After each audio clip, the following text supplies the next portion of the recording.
this is Richard from Reidys Home of Music in Blackburn. I'm here with Mark from Boss, and what we're going through today is the Boss RC-3 loop station. Now, loop stations have become enormously popular, largely due to a certain flame-topped chart topper. I've got flame hair. Well, that's who I'm on about. Yeah. Thank you very much, Richard. One of the things we get asked a lot in the shop is how do you use them? And I know a lot of guitar players kind of know how to use them, and it's something that's overlooked, but beginners coming in might not necessarily know how to use them. So we're going to get Mark to give us a quick overview on how to use them, how to get going with it. Yeah, no problems. I think first off, guys, when you get an RC unit like the 1330 or the 300 out the box, the way it's set up is so that when you tap the button to record, then when you hit it again, that's when it like does the loop, but instantly it's in what's called like overdub mode, so you're still recording. The way I use it, and a lot of guys and also use this where it's you hit it once to record, the next time you hit it goes instantly into play mode, so then you can jam over it. Stops it recording, and it goes into the classic loop where you can play over it. So I want to show you how to do that, and it's really, really easy to do. Just follow me now. So first thing you need to do is when you unplug the output jack from output A, this actually turns off the unit.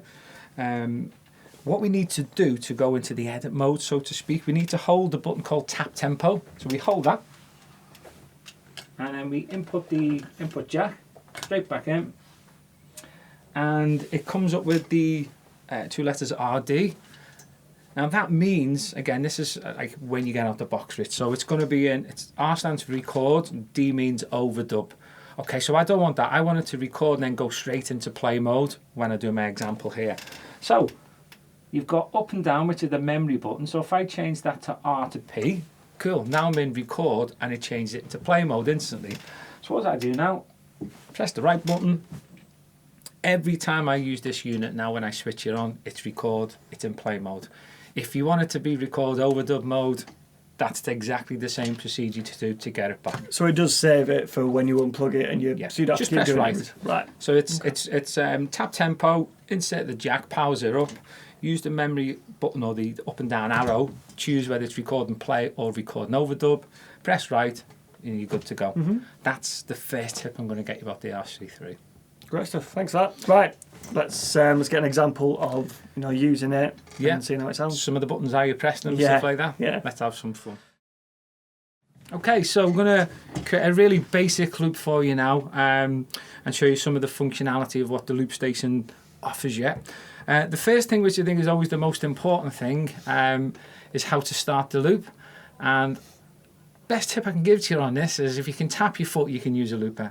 I think when I first started using the looper, I was guilty of taking a breath, recording, and it records the air, and you think at the start of your loop there's always a gap. Why is there always a gap? It's literally because you record and it's recording the air. So if you're tapping your foot, 3, 4, 1, 2, 3, 4.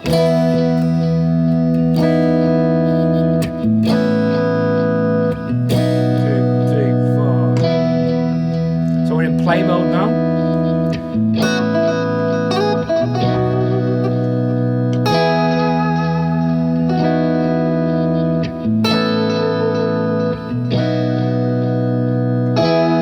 Overdub mode.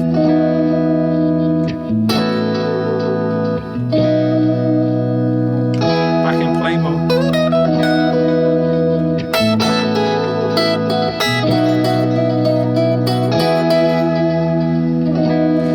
I want to get rid of that harmony, so if that's like a part of the song you think you just want to take that out, you'll hold it, and it does an undo, back to the chords.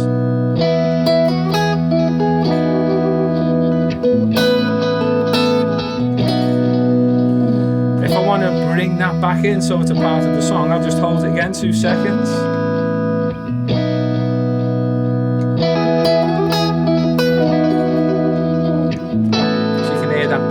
So you can literally bring in and bring out the last phrase that you record, so to speak, whether that's layers or whether it's just one specific note.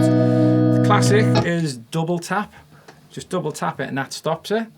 Hit it again and it starts that loop. And essentially, that's the really basic guide how to do a loop. To clear the loop, what we do is if it's in play mode, you do a double tap, but on the second, hold your foot down. And what happens then is you'll actually see it say CL clear. It's empty again now. And then you can start. We can start again from scratch. What about if you make a mistake in one of the loops? Do you then just, if you're in record mode and you make a mistake, how do you get rid of that? Do you stop it and then double click to get rid of it?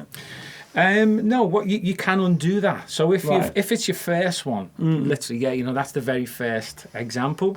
But if you've got like a loop that's playing and then you play a note over or a pattern over it and you make a bit of a boo-boo in it, literally as it's playing, just hold it, then it undoes. Oh, right, so okay. it gets rid of it. Right. Then all you do is you'll hit it to go into record mode again. Yeah. And then you can actually... So holding it down in record mode will get rid of it and stop recording for the rest of that bit. Yes. Right. On that one, it's like the undo redo function, which is really unique to the Boss loop stations. So you can do that really quickly on it. Some of the cool features I found on this as well, which people don't really pick up on, it's got dual inputs, stereo inputs. So it doesn't have to be guitar, it could be anything.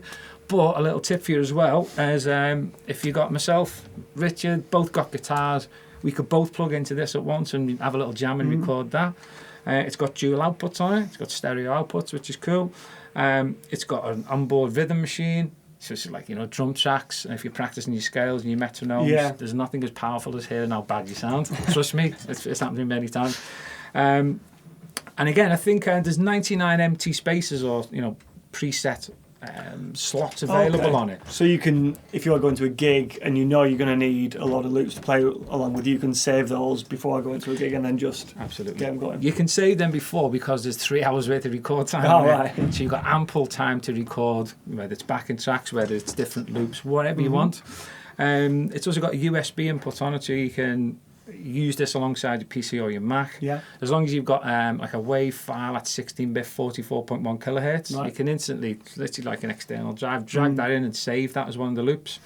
Really, really easy to do. So you can kind of use that to, if you've got one of those on your board, get the USB into that, upload some things onto it. You can use it to kind of trigger samples on your pedal board through your amp. Essentially, yeah, you could do that as well. And then probably one of the best things I found on this, and I come across this by accident, is the fact that most guys nowadays have got loopers, especially the Boss RC series is really, really popular, so you'll find these everywhere. Young band, starting out, practicing, we all practice loads when we first start out. If everything's plugged into a desk, just take a feed out the desk when you're rehearsing, straight in, because you've got stereo ins, so you come out of the, like a mini jack out of the headphone socket, left and right into this, before you start rehearsing, hit record, just leave it all night. Yeah. And then as soon as you finish, your rehearsals stop, and then press right, and then it will save onto like one of the locations.